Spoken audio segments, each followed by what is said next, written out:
Hey everybody, it's Jacob from the Dry Paint Pot, and welcome back to Hobby Mistakes, the show where I make all the mistakes with my models so you don't have to. Now today's episode is going to teach you how to paint stone like a pro, so stick around.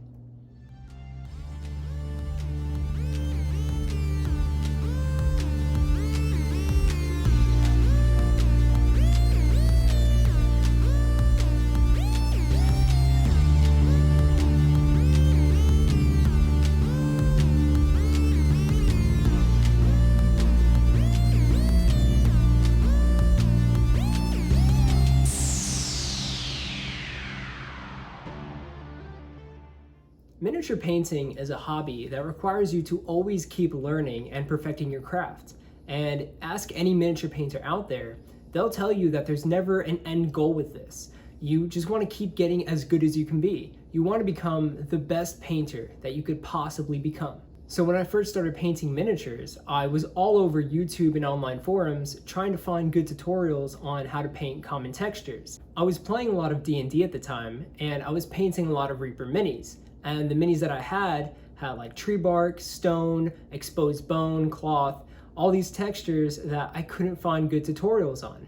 Now, don't get me wrong, there are some really good tutorials out there, but it wasn't always the style that I was looking for. And since my salon over here has so many good textures, I've decided to dedicate the next few weeks exploring different parts of the model and teaching you how to paint them step by step. Not only will this teach you how to paint a good salon, but it's also going to teach you how to paint all these different textures that you're going to find on other models. But before we jump in, remember there's no right way to paint stone. So consider this to be like a loose tutorial and switch things up whenever you'd like. Just make it work for you. Now, before we get started, we of course need some Citadel paints. For this tutorial, I'll be using Nuln Oil, Abaddon Black, Fenrisian Gray, White Scar, Mechanicus Standard Gray, and Administratum Gray.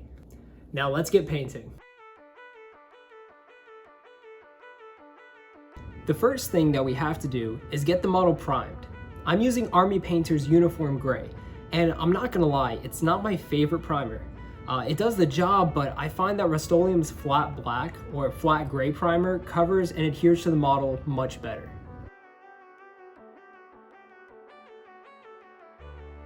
Now that the model is dry, we next want to start with a layer of 1 part Mechanicus Standard Gray and 1 part Abaddon Black.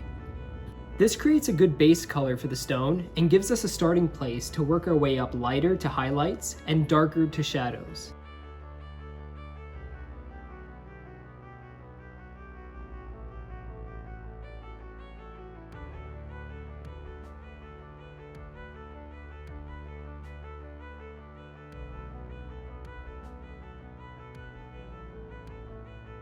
Once that's done, I like to do a wash of the entire model in Nuln Oil. With all the deepest recesses and corners collecting much of the wash, we have a general idea of where the darkest points of the model are. This sets us up to begin working up towards highlights.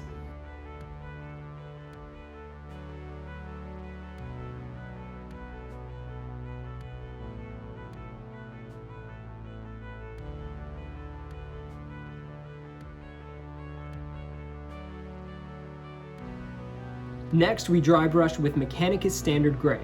Cover most of the model, but focus a majority of your dry brushing on any parts of the stone that lead to edges or would naturally catch light. If you're not sure where these places are, shine a light on your model from whatever angle you think light would hit it, and see what's lighter and darker, then dry brush accordingly.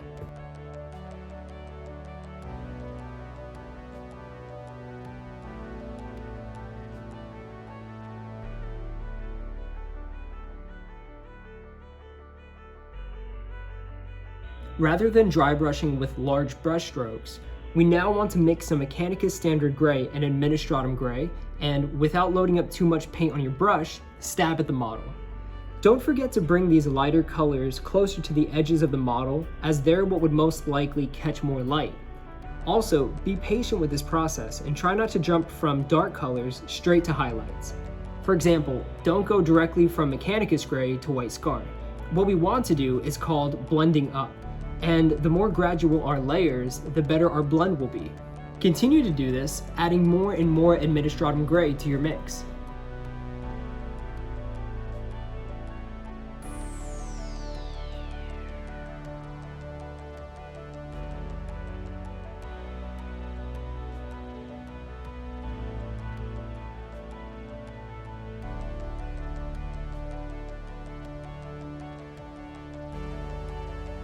Now, to add a bit of color, we want to again stab at the model, but this time with some Fenrisian gray. The minor blue tones in this paint will be just enough to make the stone pop. So don't forget two things. One, don't go overboard with the Fenrisian gray, or you're gonna kill your blends. And two, remember to work close to the furthest edges of your model. You don't want to mess up those really good shadows that you've got going on.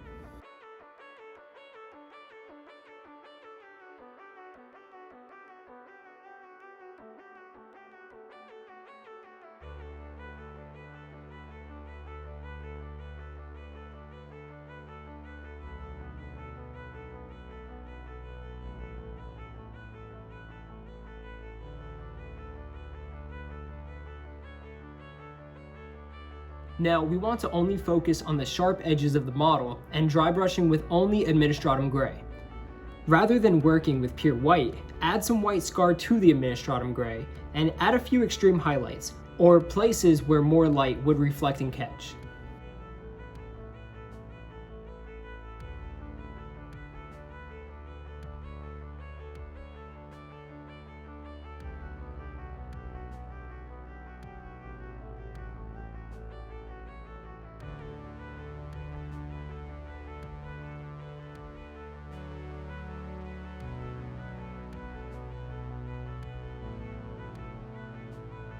To finish things up, just give the model one more good wash with Nuln Oil and touch up any highlights if need be.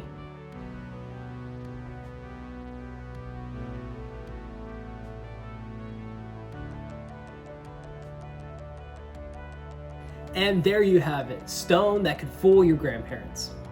Or your parents if they're gullible enough. Or maybe your dumb brother or dumb sister. I don't know. Anyone who's dumb in your life, you're gonna fool them. It looks good. I hope that this video helped you with painting stones, or at least with dry brushing. And if you have any questions, feel free to share them with me in the comment section below. And as always, feel free to share any of your work with me at The Dry Paint Pot, both on Instagram and Facebook. I'll be picking my favorites each week and sharing them in my upcoming videos. Now wash your brushes, clean your paint pots, and keep on painting.